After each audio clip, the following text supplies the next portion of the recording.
نداء الحق صوت قد شجاني وبلغني الحقيقة والأماني وكان لي السبيل إلى المعالي ونورا للهداية والبيان.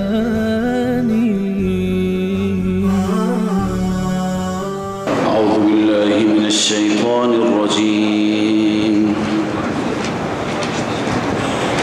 بسم الله الرحمن الرحيم. يا أيها الذين آمنوا اذكروا نعمة الله عليكم إذ جاءتكم جنود فأرسلنا عليهم ريحا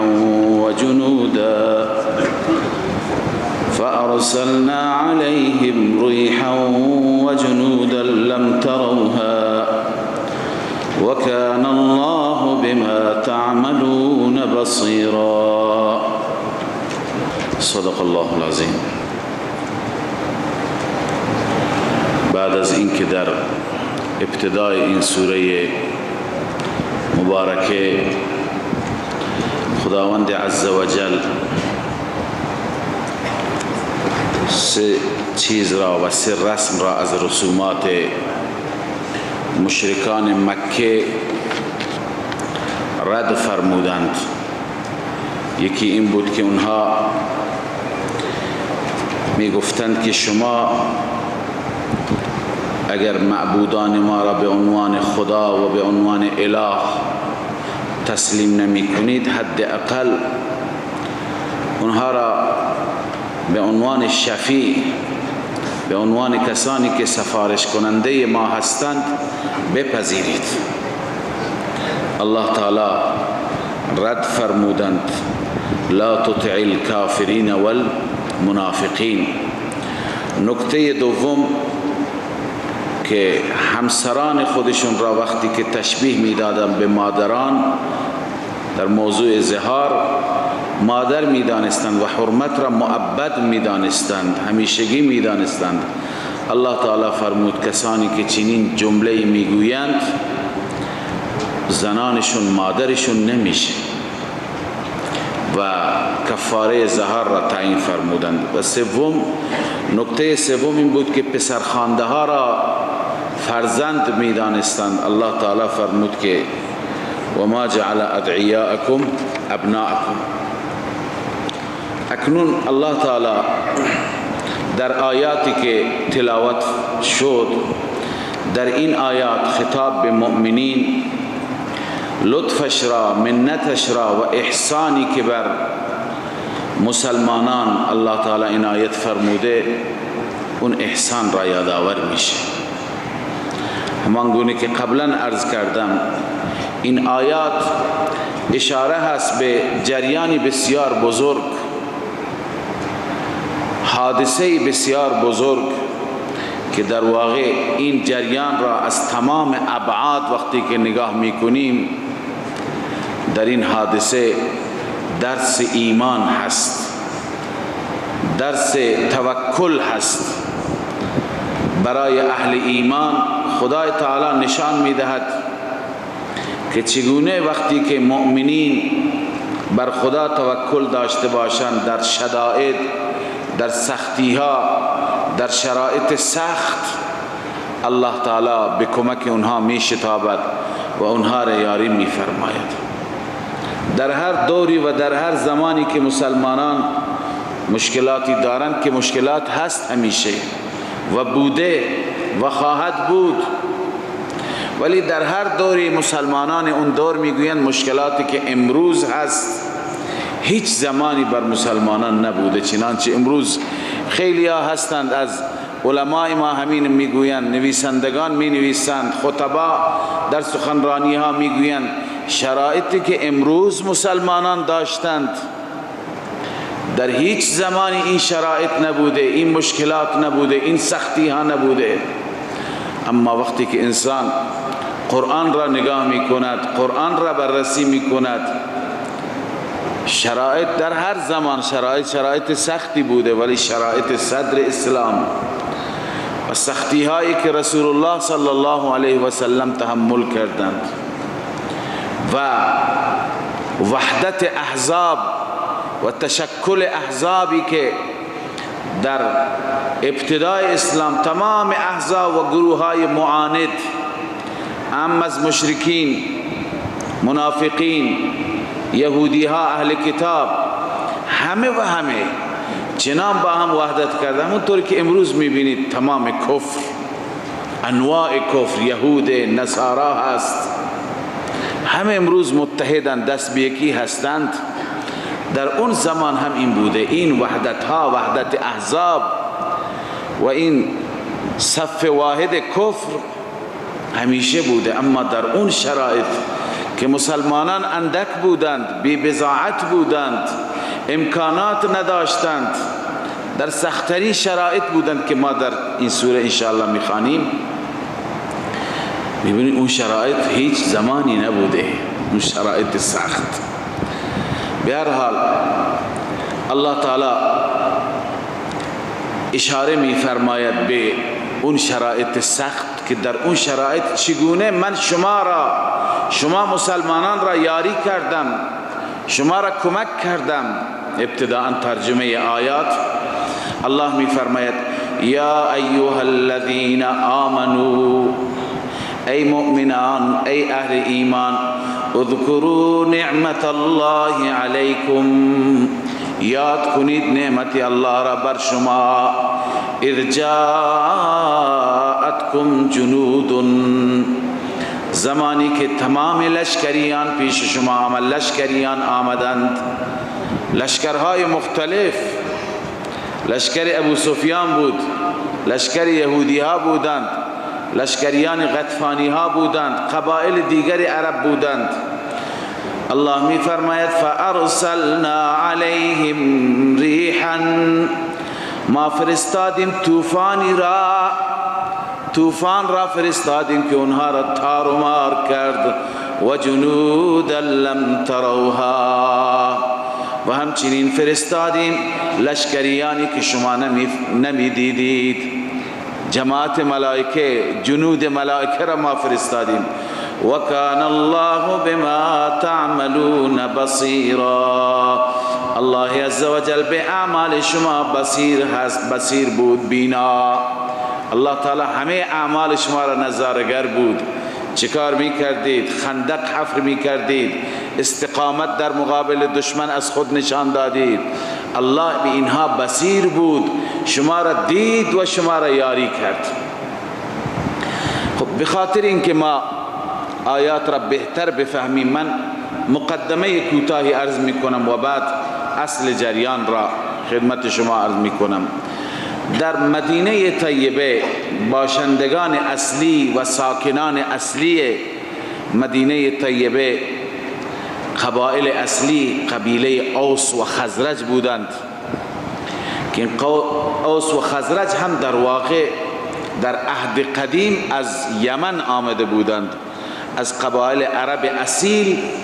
اینها باشندگان مدینه بودند و اینها جز کسانی بودند که ابتداءً قبل از هجرت رسول الله صلی الله علیه وسلم نمایندگانشان خدمت رسول الله صلی الله علیه وسلم در مکه مکرمه مشرف شدند، در منا با رسول الله صلی الله علیه وسلم بیعت کردند، بیعت بر اسلام، بیعت بر نصرت دین و یاری دین رسول الله، و آمدند در مدینه زمینه هجرت را برای رسول الله فراهم کردند و معلمین رسول الله مثل مصعب ابن عمیر را برای تعلیم و آموزش اینها فرستاد. این قبایل اولین کسانی بودند که با آغوش باز از دین مبین اسلام حمایت کردند.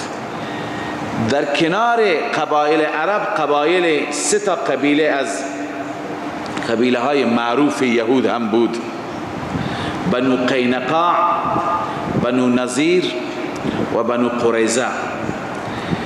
این قبایل یهود هم در واقع اصلا مال مدینه نبودند. میدونیم که سرزمین آبایی و اجدادی یهود سرزمین شام بود.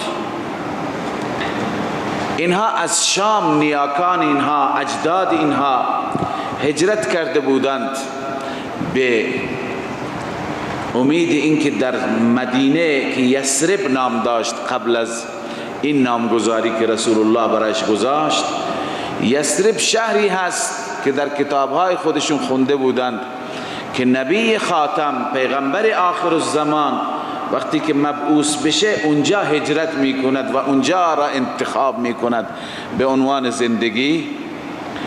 و کسانی جز ناجیان هستند، انسانهای نجات یافته، که اونجا اون پیغمبر را یاری میکنند، نصرتش میکنند، انصار اونجا.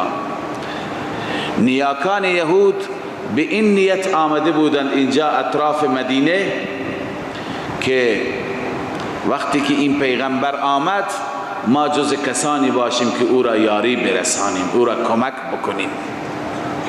زمانی که انصار مدینه، اوس و خزرج و نمایندگانشان در مکه مکرمه بیعت کردند و برگشتند، ایمان خودشان را و اسلام خودشان را اعلام کردند و ویژگی های رسول الله را بیان کردند، یهود اذعان کرد، باور کرد که این پیغمبر همون پیغمبر خاتم هست. اما یهود گرفتار تعصب شد، تعصب نگذاشت. چرا از بنو اسماعیل، چرا از بنو اسرائیل نشد؟ از بنو اسماعیل شد. این تعصب فامیلی و قومی یهود را بدبخت کرد و از ایمان محروم کرد. به هر حال یهودی ها این 3 طایفه اینجا بودن: بنو قینقاع، بنو قریظه و بنو نظیر. و بنو قینقاع در همون سالهای اول بعد از جنگ بدر خیانتی کردند، رسول الله صلی الله علیه و آله اونها را بیرون کرد. بعد از جنگ بدر 2 قبیله دیگه ماند: بنو قریظه و بنو نظیر، که قبایل قوی هم بودند، سرمایه‌دار هم بودند، اقتصاد به دست اونها بود، بهترین باغات را اینها داشتند. در سال 4 بود غالبا که رسول اکرم صلی الله علیه و سلم، چون با یهودی ها هم پیمان بسته بودند، قرارداد بسته بودند، و یکی از پیمان ها این بود که اگر برای کسی مشکلی خونبهای پیش آمد مثل دیه و غیره، همدیگر را کمک بکنند و در پرداخت دیه پولی که جمع‌آوری میشه، اگر مشکلی برای یهود شد مسلمانان همکاری بکنن، مشکلی برای مسلمانان شد یهود همکاری بکنند. کسی از مسلمانان اشتباهاً 2 نفر کافر را، 2 نفر مشرک را کشته بود و 2 خون باید دیه را رسول الله صلی الله علیه و سلم می پرداختند. آن حضرت صلی الله علیه و سلم از همراهان یاران پولی جمع کردند و آمدند پیش قبیله بنو نظیر که با مدینه چند کیلومتری فاصله داشت. اونجا آمدند و از اونها خواستند که شما هم در این دیه مشارکت بکنید، شما هم پیمانان ما هستید. گفتن ما در خدمتیم. و آن حضرت را گفتن جایی، گفتن که منتظر باشند. کنار دیواری بود، دیوار قلعه بود. ما اونچه که سهم ما باشد پرداخت میکنیم.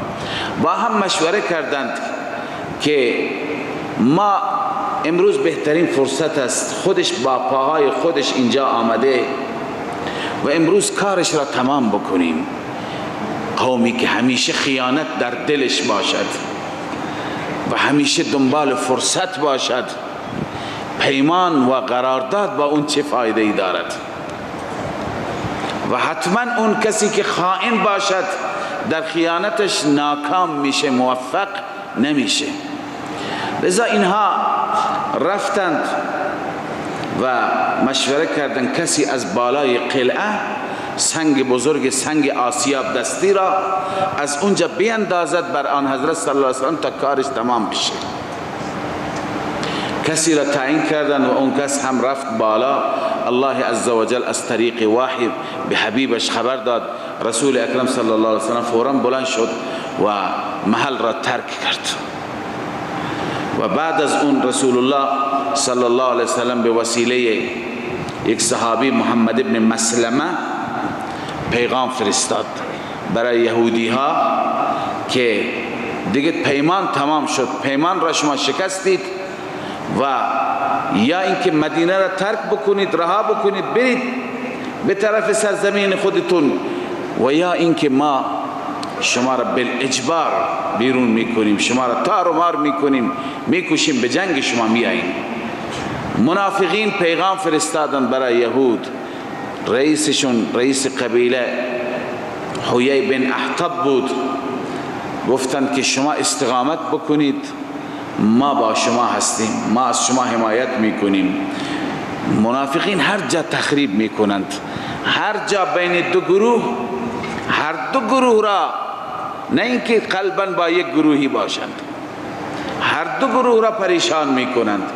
لذا اینها مطمئن شدند که عبدالله ابن ابی با لشکری قوی ما را کمک میکند، پیغمبر خدا نمیتونه کاری بر علیه ما انجام بده.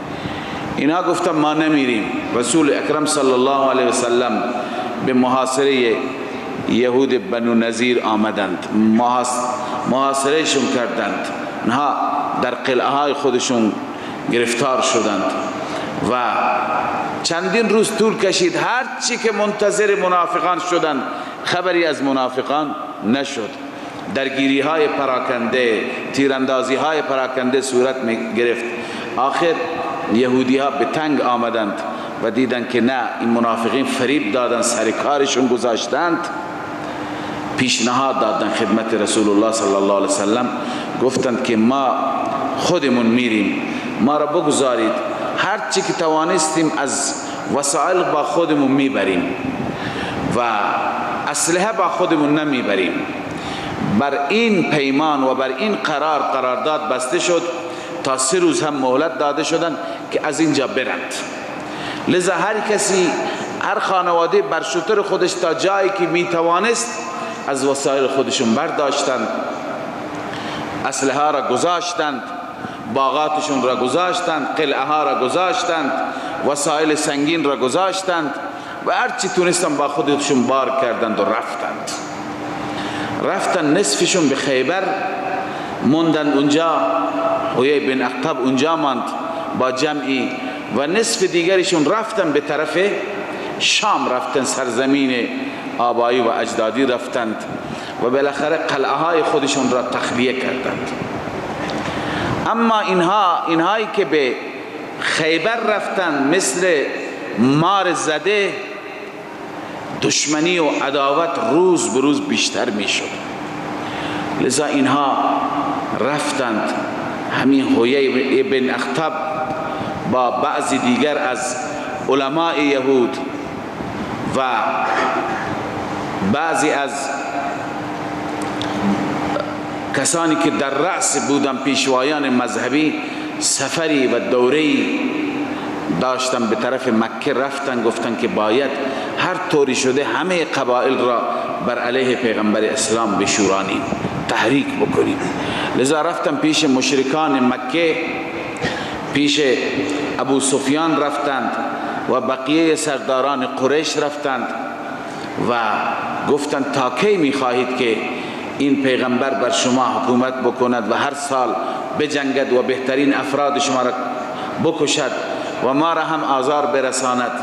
لذا بیاییم با هم متحد بشیم، کارش را یک سره بکنیم، تمام بکنیم. اونها ابتداعا باور نکردند، قبول نکردند، اعتماد نکردند. خائن هر جا خائن هست، گفتند که اول شما به ما جواب بدید آیا دیدگاه ما، مذهب ما، دین ما دین حق است یا دین مسلمانان؟ یهودی ها اونجا گفتند سوالاتی کردند شما چه نظری داری، اونها چه نظری؟ اونها هم گفتند ما صله رحمی میکنیم، حق خویشاوندان را رعایت میکنیم، اونا قطع رحمی میکنن و از این نوع چرت و پرت ها گفتند. اینا گفتند نه، مسیر شما قطعا مسیر درستی هست، مسیر شما حق هست که شما خواندید در سوره نساء الله عزوجل مورد نکوهش قرار داد. این بدبخت ها را که عالم بودند، اهل کتاب بودند، حق را میدانستند، ولی باز هم رفتن مذهب بت را، مذهب جبت را، مذهب طاغوت را، بت پرستی را در مقابل دین عزیز اسلام ترجیح دادند و بهتر و برتر گفتند. به هر حال بعد از اون هم اطمینان نکردند، 30 نفرشون یا 40 نفرشون از دو طرف رفتن به غلاف خانه کعبه، اونجا با هم پیمان بستن خدایا تو گواه باش که ما تا آخرین لحظات بر علیه این پیغمبر در کنار هم خواهیم بود و خواهیم جنگید. این پیمان را بستن. بعضی از مفسران اینجا نکته جالبی بیان فرمودن که صبر خدا را و حلم رب العالمین را ببین که اینها آمدن خانه خدا و با هم هر دو گروه باطل، هر دو گروه مشرک و کافر در محضر خدای عزوجل، در مرکز توحید، در کعبۃ الله، کنار کعبۃ الله، اون هم به غلاف کعبه چسبیدن و قسم یاد میکنن، پیمان میبندن و خدا را شاهد میگیرن. بر علیه چه کسی؟ بر علیه بهترین و مقربترین بنده خدا رسول الله صلی الله علیه و سلم. خداوند عزوجل همونجا صاعقه نازل نمی کند و اینها را پودر نمی کند. این حلم خداست. آمدن پیش خدا پیمان می بندند بر علیه بهترین عبد و مقربترین بنده خدا، ولی کار خدا را انسان واقعا درک نمی کند چه حکمت هایی دارد. اینها با هم پیمان بستن. بعد از اون این یهودی ها تنها به مشرکین قریش و کفار مکه بسنده نکردند، رفتن پیش قبایل دیگر، پیش قبیله غطفان رفتند، بنو غطفان رفتند. غطفان هم یک قبیله جنگجو و نیرومند بود. اونها را گفتن، اونها ابتداء راضی نشدند، آخر گفتند که 1/3 محصولات خیبر را به شما میدهیم. محصولات خیبر، خرماهای خیبر خیلی معروف بود، شما بیایید همراه بشید. قبیله غطفان هم همراه شد. 4000 جنگجوی دور دیده قریش تحویل داد، چند هزار غطفانی ها تحویل دادند. پیش قبایل دیگر، قبیله اسلم، قبیله اشجع، بنی مره، بنی کنانه، فزاره، همه این قبایل را تک تکشون را رفتن ملاقات کردند. اونها البته گفتم ما به شرطی به جنگ میم که شما هم در جنگ با ما باشید. یهودیا گفتم ما هم هستیم، ما هم با تمام قوا. اینها از نظر اقتصادی و از نظر مالی از همه وضعشون بهتر بود یهودیا. ما گفتن که پشتیبانی مالی تمام شما رو میکنیم و بنو قریظه که یکی دیگر از قبایل یهود بود، اونها را هم غانم میکنیم. لذا همه احزاب را تحریک کردن. این سوره احزاب است. همه احزاب را تحریک کردن بر علیه رسول اکرم صلی الله علیه و سلم و رفتند پیش رئیس قبیله بنو قریظه کعب. این سردار بنو نظیر حیی بن اخطب خودش شخصا رفت و اون وقتی که متوجه شد که سردار بنو نظیر می آید، اون چی که با پیغمبر خدا معاهده و قرارداد داشت در را بر اونها بست، در قلعه را، و هر چی که سردار عرض کنم بنو نظیر تحریک کرد اون در را باز نکرد. گفت من با پیغمبر، با محمد صلی الله علیه و سلم با او قرارداد دارم، پیمان دارم، نمیخوام پیمانم را بشکنم. آخر این از پشت در تحریک کرد، آرش داد، ننگش داد، به گفت چقدر ترسو هستی، چقدر میترسی، الان دیگه کار یک سره هست، تمام شده. خلاصه با هزار حیله و نیرنگ و فریب آخر او را فریب داد تا که در را باز کرد. در را باز کرد و رفت وارد مذاکره شد. به هر قیمتی شد بنو قریظه را همراه کرد. طول کشید. مثل امروزه که خیلی کفار میبینید گاهی بر علیه مسلمانان یک روز میخواند افغانستان را بزنند، یک روز میخواند که عراق را بزنند، یک روز میخواند سوریه را بزنند. میبینید وزیر خارجه آمریکا هی میره لندن، میره پاریس، میره آلمان، میره کجا همه کفار را متقاعد میکنه، احزاب تشکیل میدن. عیناً نقشه همون نقشه هست، تصویر همونه. وقتی که بخوان حمله بکنند قبلا چه مذاکراتی، چه امتیازهایی، چه داد و ستدهایی انجام میگیرد تا اینکه آخر متقاعد بشوند مسلمانان مظلوم را بزنند. ولی این مسلمان اون روز نیست. و الا الله عزوجل همان گونه که در احزاب، در جنگ احزاب تار و مارشان کرد، همان گونه تار و مارشان میکرد. لذا آمدند، همه جمع شدند، تقسیم کردند، شمال مدینه، جنوب مدینه، شرق مدینه، غرب مدینه، از هر طرف ورودی های مدینه که حمله بکنند. رسول الله صلی الله علیه وسلم از نقشه باخبر شد، مطلع شد، صحابه را جمع کرد. جماعتی بدون امکانات اما خدایی دارند. صحابه را مشوره کرد که چه کار بکنیم. سبحان الله، انسان وقتی که جزئیات را میخواند، ایمان صحابه را میبیند، اصلا قابل مقایسه نیست با ایمان ما. حضرت سلمان رضی الله تعالی عنه مشوره دادن. مشوره سلمان معروف است. گفتن یا رسول الله در بلاد ما، بلاد فارس، وقتی که احساس خطر بکنیم از دشمن این چنین، ما اطراف شهرهای خودمون را حصار میکنیم، خندق حفر میکنیم، چاله میزنیم تا که دشمن نتواند از اون دیواری که ما ایجاد میکنیم، خندقی که ما ایجاد میکنیم، مرزی که ما درست میکنیم، از اونجا به این طرف بیاد. اون زمان وسیله ها و ابزارها، وسایل بالخصوص سواری ها اسب بود. خندق ها را طوری حفر میکنیم که اسبی نتواند این طرف بیاد، دشمن نتواند بیاد. رسول اکرم صلی الله علیه و سلم مشوره حضرت سلمان را پسندیدند و دستور دادند که مدینه منوره از بین دو کوه که ورودی اصلی مدینه بود، اونجا را آن حضرت صلی الله علیه و سلم فرمودند که خندق حفر بکنند. و اونطوری که در کتابها و تفاسیر نوشته و همچنین تاریخ نوشته، خندقی به طول 3.5 میل که شاید حول و حوش 7 کیلومتر، 6 الی 7 کیلومتر طول خندق بود که صحابه این خندق را حفر کردند. حدود 1400 نفر از صحابه رسول الله صلی الله علیه و سلم مأموریت یافتند، هر 10 نفری 40 ذراع، حدود 20 متر. و این خندق عرض کنم خدمت شما که عرضش را هم 7 ذراع گفتند و بعضی ها 6 ذراع گفتند و گودیش هم تقریبا همین حول و حوش بود. یعنی به اندازه‌ای که یک اسب نتواند بیاید. صحابه شروع کردند، تقسیم بندی انجام گرفت، گروه های مختلفی تشکیل شدند و شروع کردند کار کردن را. رسول اکرم صلی الله علیه و سلم خودشون هم شخصا اینجا کار میکردند. در همین جا بود که رسول الله فرمود سلمان منا اهل البیت، سلمان از ما اهل بیت هست، چون که حضرت سلمان رضی الله تعالی عنه هم در واقع مهندس یا پیمانکار این پروژه بود و هم مرد قوی بود.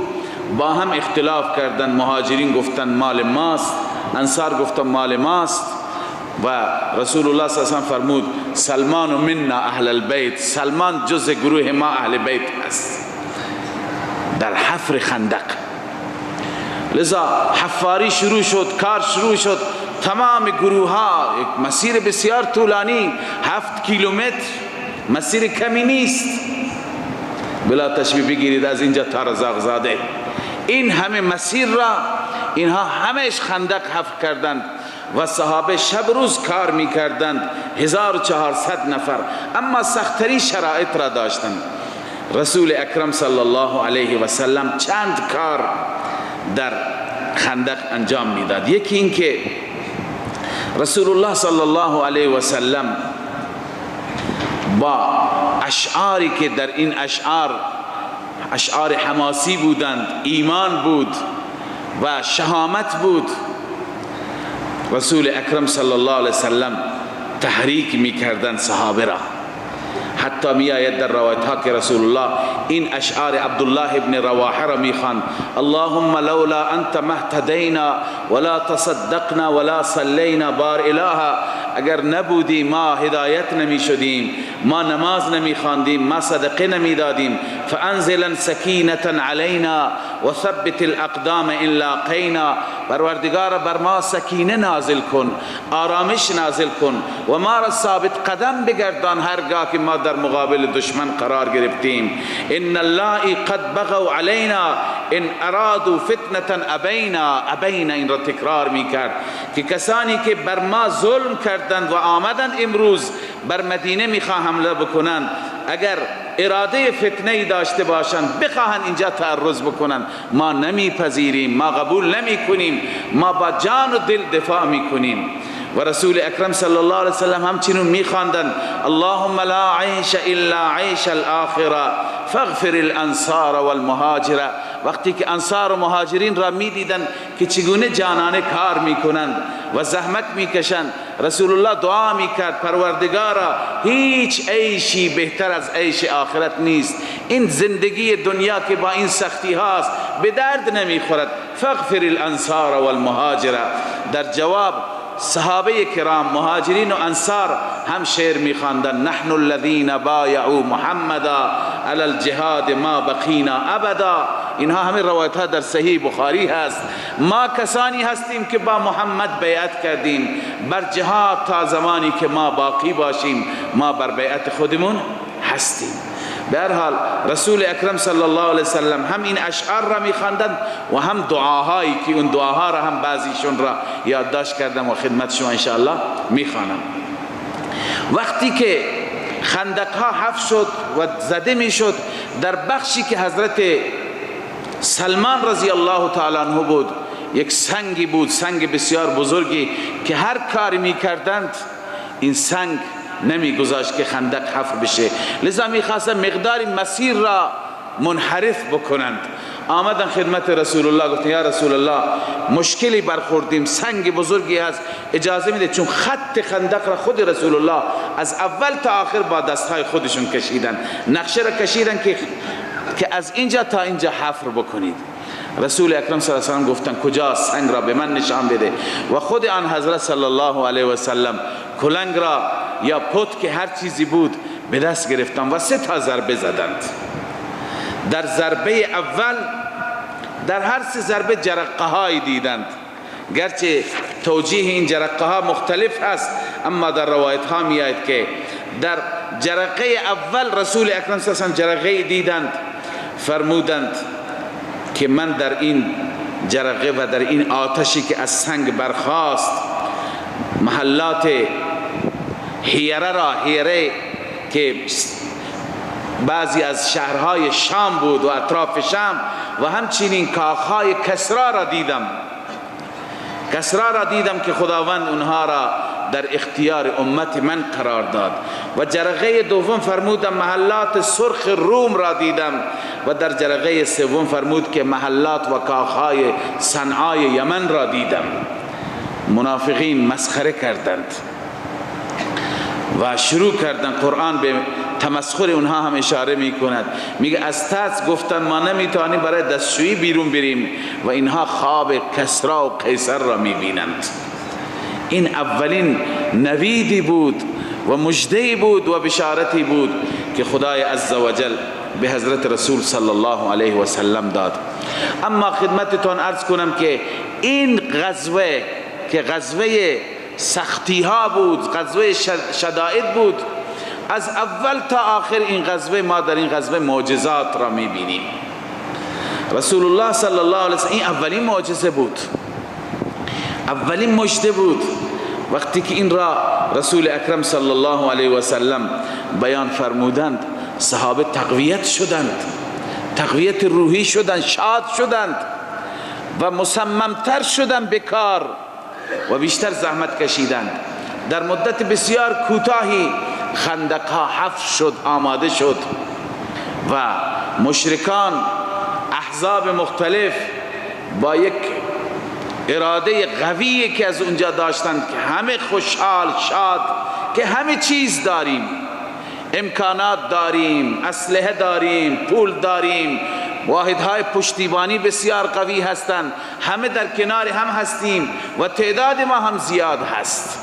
تعدادشون را بعضی ها 10,000 نفر گفتند و بعضی ها 12,000 نفر. 12,000 نفر هستیم این طرف، رسول الله صلی الله علیه وسلم با 1000 خورده نفر. اینجا اونا هم یک حالت دفاعی دارند و سختترین روزها بود. صحابه میگویند که اکثرا به شکمها سنگ بسته بودیم از فرط گرسنگی. یکی دیگر از معجزات که ظاهر شد اینجا معجزه‌ای بود که در خانه جابر رضی الله تعالی عنه ظاهر شد. جابر یکی از صحابه انصاری وقتی که دید که رسول الله صلی الله علیه وسلم به وقت زدن اون پتک هم به شکم مبارک سنگ بسته، بسیار رحمش آمد. از رسول الله صلی الله علیه وسلم اجازه گرفت، میخوام تا خانه برم. آن حضرت اجازه داد. جابر به خانه رفت، به همسرش گفت که امروز دیدم که رسول الله شخصا به شکم مبارک چند تا سنگ بسته، چیزی در خانه داریم یا نه؟ همسرش گفت که کمتر از 1 ساع، کمتر از 1 ساع که 1 ساع 4 کیلو اندی هست ما جو داریم و یک بزغاله کوچیکی هست در به اندازه رسول الله با چند نفر میشه. گفت پس زودتر شروع بکنید و شما جوها را تا وقتی آسیاب بکن، آرد بکن و من ترتیب بزغاله را میدم، اینها را آماده بکن.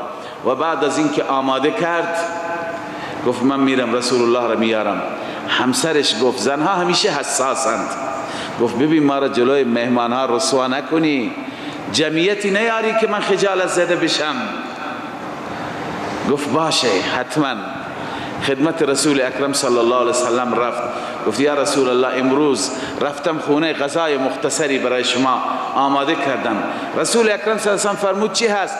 گفت مقداری تو کیسه مقداری جو بوده که اونها را آرد کردیم و آماده کردیم و بزغاله کوچیکی و مختصری بوده برای شما ذبح کردم. این سخاوت را هم یاد بگیریم، بالخصوص در سختی ها. خیلی از ما هستیم وقتی که مشکلات هست، وضعیت اقتصادی و وضعیت بازارها خراب میشه، ما دستمون خیلی مشتمون محکم بسته میشه و وقتی که همه چیز باشه بعد اون وقت میریزی. این کمال نیست.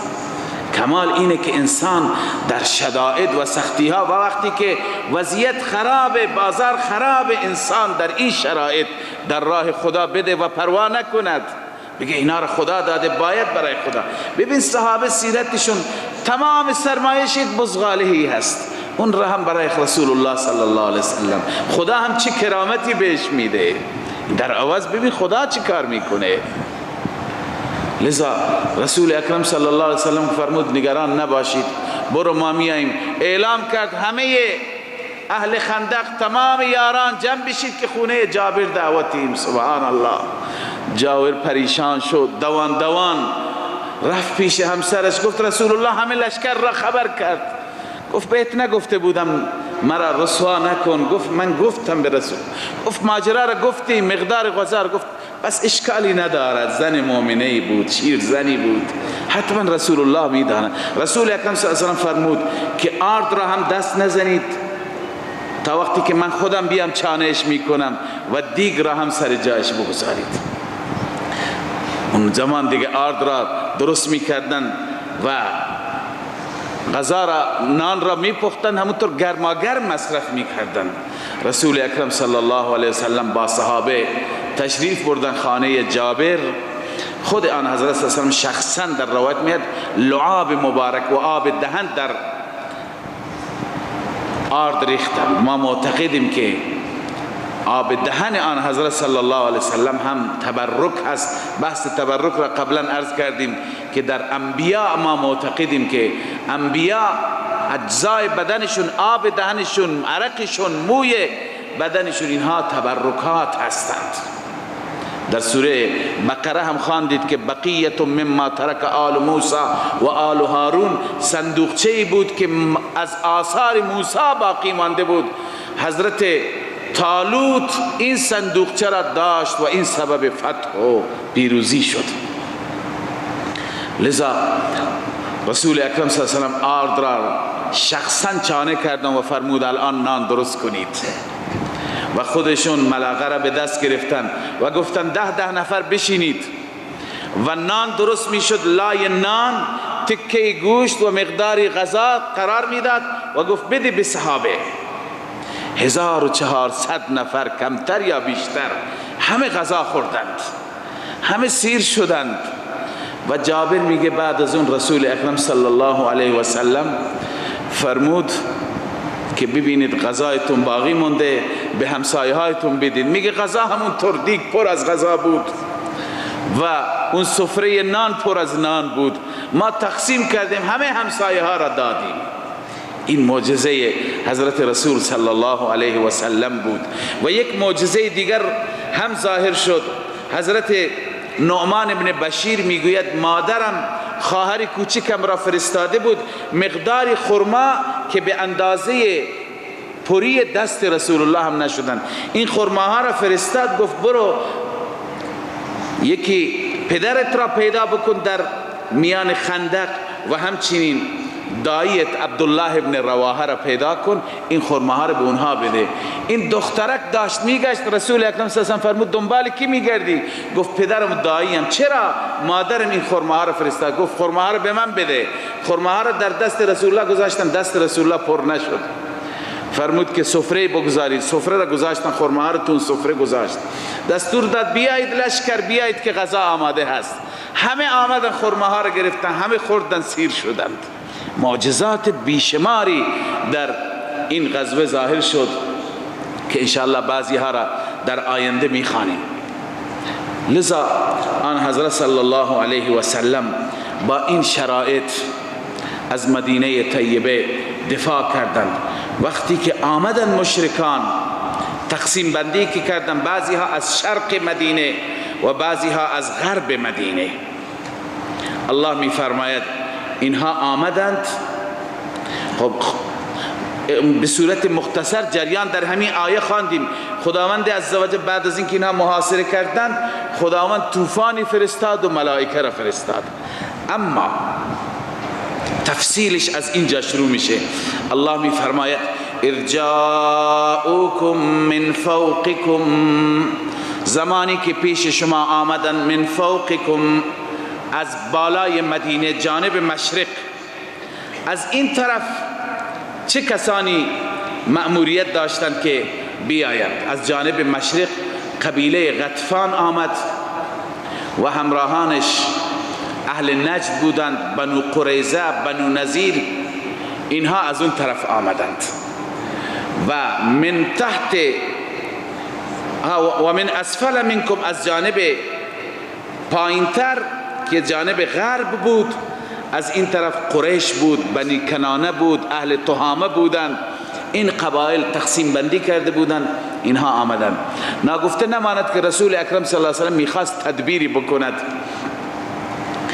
تدبیری که بنو غطفان رسول الله خبر داشت که با پول و با باج آمده. 1/3 محصولات خیبر به اونها وعده داده شدند. لذا رسول اکرم صلی الله علیه وسلم کسی را پیش سردار بنو غطفان فرستاد که اگر شما بیایید و میخواست رسول الله صلی الله علیه و سلم گروه اونها را و صف اونها را متزلزل بکند و از هم جدا بکند. گفت اگر شما بیایید جنگ را رها بکنید و محاصره را رها بکنید، شما برید برای خودتون، ما آماده هستیم که 1/4 محصولات مدینه را که خیلی بیشتر میشه به شما بدیم. سرداران انصار با خبر شدند. حضرت سعد بن معاذ و سعد بن عباده هر دو آمدند خدمت رسول الله. یا رسول الله ما شنیدیم شما چنین چیزی فرمودید. گفت بله من چنین چیزی گفتم. یا رسول الله ما مردم مدینه تا به حال این گونه نبودیم که کسی بیاد خرمای ما را بگیره باج بدیم، مگر کسی به عنوان مهمانی آمده بهش دادیم. یا رسول الله قسم به اون ذاتی که جانمان در اختیارش هست، ما تا جایی که بتوانیم با جان و مال از شما دفاع میکنیم، نمیگذاریم تعرضی به شما و به اسلام عزیز بشه. لذا خواهش میکنیم که این قرارداد را با اینها نبندید، ما نمیخواهیم ذلت را. رسول اکرم صلی الله علیه وسلم وقتی که این روحیه بالا را دیدند و این ایمان را دیدند، این شهامت را مشاهده کردند، فرمودند که نیازی نیست. لذا اینها از هر طرف آمدند محاصره کردند و قدرت خدا آزمایش بر آزمایش بود. هوا هم چنان سرد که صحابه امکاناتی هم نداشتند، چنان میلرزیدند از سردی که هر شب همه با هم یک جا جمع می شدند و کاری بغیر از این که گاه گذری تیراندازی های انجام می گرفت، چون اونها اون طرف خندق بودند، رسول الله این طرف خندق. 1 ماه تمام محاصره طول کشید. 1 ماه اینها تمام جمع بودند و حیله می کردند بیاین. بعضی ها مثل عمرو بن عبدود، یکی از سپهسالاران مشرکان بود، خیلی آدم جنگجو بود، خیلی آدم شجاعی بود. البته در جنگ بدر زخمی شده بود و بعد در احد نتونست بیاد و هی حسرت میخورد که یک روزی با مسلمانان روبرو بشه که اون انتقامهای خودش را، انتقام زخمهایش را بگیره. لذا عمرو بن عبدود هم خودش هم اسبش بسیار چالاک بود و تونست از خندق بیاد این طرف. وقتی که آمد صحابه و رسول الله صلی الله علیه وسلم بر تپه نشسته بودند، آمد گفت هل من مبارز، کسی هست که بیا با من مبارزه بکند؟ هم هوا سرد، هم امکانات نیست، هم گرسنگی، هم آدم معمولی نیست، عمرو بن عبدود هست. رسول الله گفت کی میره باش مبارزه میکنه؟ حضرت علی جوان بود. علی گفت یا رسول الله من میرم باش مبارزه میکنم. رسول اکرم صلی الله علیه و سلم تنها داماد و پسر عمویی که داشت دوست نداشت علی بره، دلش میخواست کسی دیگه باشه، کسی دیگه جرأت نکرد. بار دوم صدا زد، بار سوم صدا زد. رسول اکرم صلی الله علیه وسلم هر بار حضرت علی میگفت یا رسول الله من آماده ام.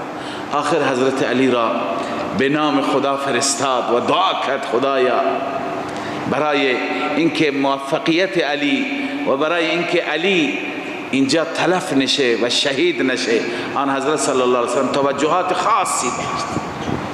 حضرت علی وقتی که رفت گفت کی هستی؟ گفت علی ابن ابی طالب. گفت تو بچه‌ای جوان هستی، من نمیخوام که به هر حال خودم را ضایع بکنم، شمشیرم را با تو که بگم بچه ای را کشت، برو از اون بزرگترها کسی بیاد. حضرت علی گفت ولی من میخواهم که خون تو را بریزم.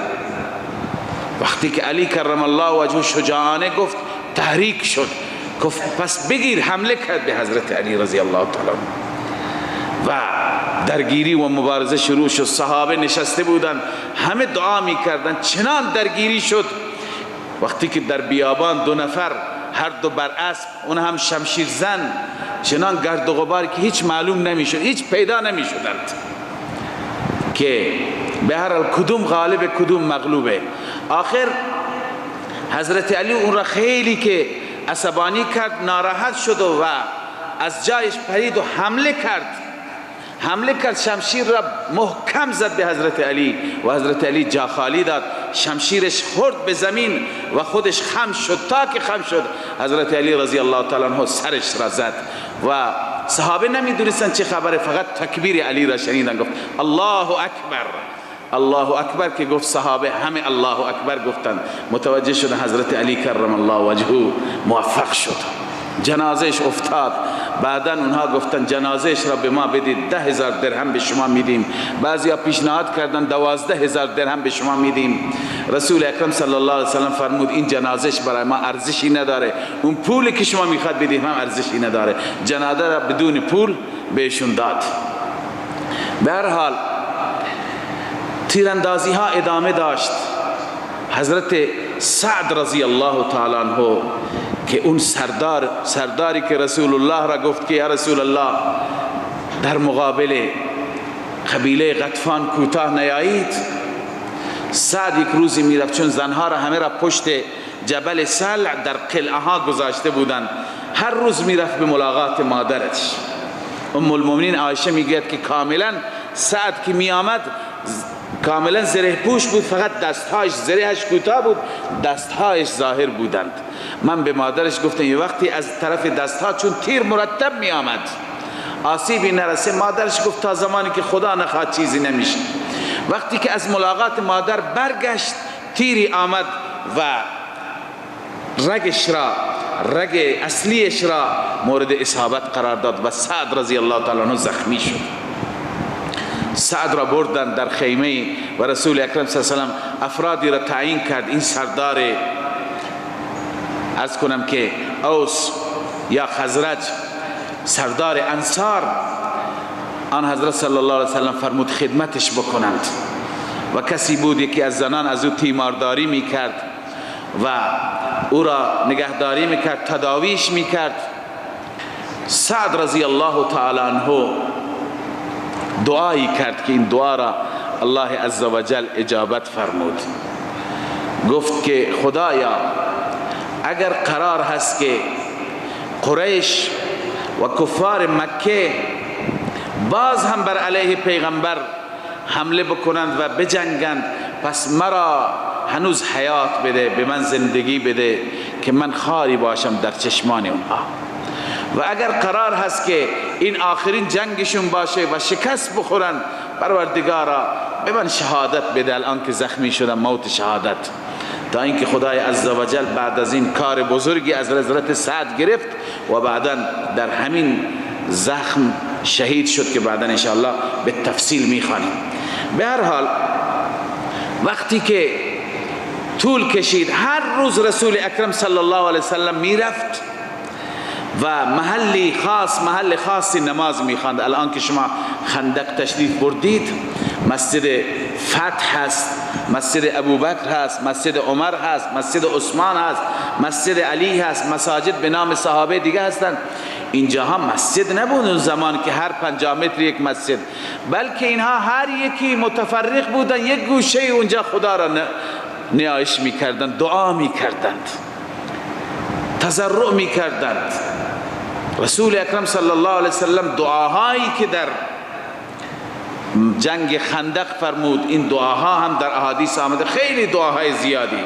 یکی از اون دعاها این هست که آن حضرت صلی الله علیه وسلم فرمود اللهم منزل الكتاب سریع الحساب اهزم الاحزاب یا اهزم الاحزاب اللهم اهزمهم و زلزلهم.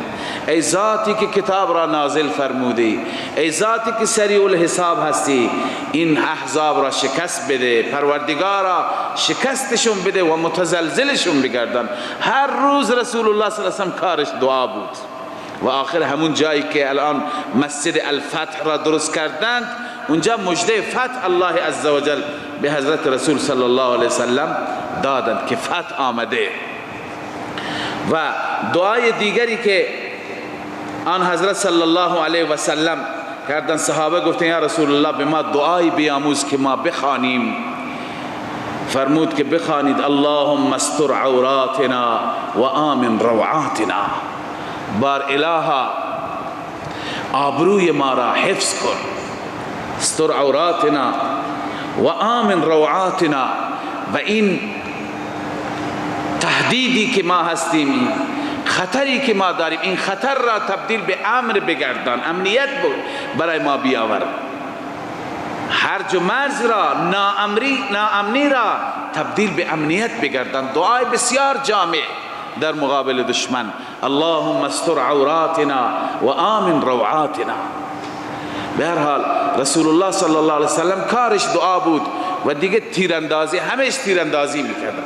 بعد از اینکه الله عزوجل مژده داد که فتح نزدیک رسول اکرم صلی الله علیه و سلم آمد، یکی دیگر از معجزات را اینجا عرض کنم خدمت شما. رسول الله صلی الله علیه و سلم آمد در میان صحابه، گفت که کی میتونه بره از لشکر ابو سفیان خبر بگیرد. در این هنگام سردی هم شدید بود و طوفان کم کم داشت که وزیدن شدت میافت. هیچ کسی آماده نشد. صحابه میگه مثل بید میلرزیدیم و هیچ کسی نمیتوانست از جایش تکان بخورد از بس که سرد بود. نیم شب بود. رسول اکرم صلی الله علیه و سلم حذیفه را صدا کرد، حذیفه تو بیا. حذیفه در حال خدمت رسول الله می آمد که بدنش می لرزید و دندانهاش به هم می خورد از سردی. گفت حذیفه از سردی می ترسی؟ دست مبارک را بر سینه حذیفه گذاشت. حذیفه می گوید که چنان بدنم گرم شد که گویی تازه از حمام بیرون شدم. و نه اینکه اونجا، در روایات هست که تا آخر عمر حذیفه در سخت‌ترین زمستانها لباس نمی پوشید، اصلا سردش نمی شد، برای همیشه بدنش گرم شد.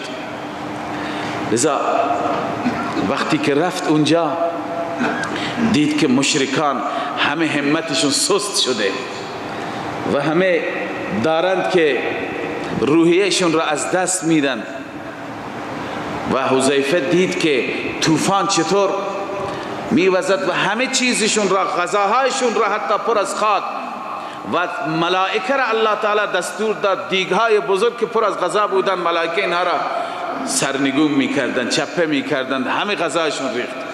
ابو سفیان دستور داد که فوراً جلسه تشکیل بشه. نیمه شب بود، همه نشستند، هوا تاریک بود و غطفانی ها فرار کرده بودند. اونهایی که در قسمت شرق مدینه بودن، بالا بودن، اونها فرار کرده بودن و کسانی. فقط این جانب دوم غرب قریشی ها مانده بودند و بنو کنانه مانده بود. ابو سفیان گفت اول میخواست که مطمئن بشه که جاسوسی در میان ما نیست. خیلی زرنگ و باهوش بود ابو سفیان. گفت ببینید که همدیگر را، رفقایتون را بپرسید که یه وقتی اجنبی در میان ما نباشه. حضرت حذیفه زرنگتر از اون بود. حضرت حذیفه میگه من فوراً از رفیق راستم پرسیدم تو کی هستی، از چپی هم پرسیدم تو کی هستی، از اونا پرسیدم تا از من کسی نپرسد. خلاصه جلسه تشکیل بود و گفتن چیکار بکنیم. از اول تا آخر به ردیف گفتم ما نمیتونیم ایستادگی بکنیم، بیشتر از این نمیتونیم تحمل بیاریم. ابو سفیان گفت پس جمع کنید. داشتن جمع میکردن. حذیفه دوان آمد خدمت رسول اکرم صلی الله علیه و سلم. یا رسول الله خداوند شکستشون داد، دارن جمع میکنن میرند. آن حضرت صلی الله علیه و سلم خوشحال شد و صحابه را مژده داد. الله عزوجل به این صورت بعد از 1 ماه محاصره به وسیله طوفان و به وسیله ملائکه اینها را تار و مار کرد، ناکام و نامراد شدند. اکنون نوبت میرسید به خائنین، کسانی که خیانت کردند، باید رسول الله میرفت با اونها تسبیح حساب میکرد. صدق الله العظیم.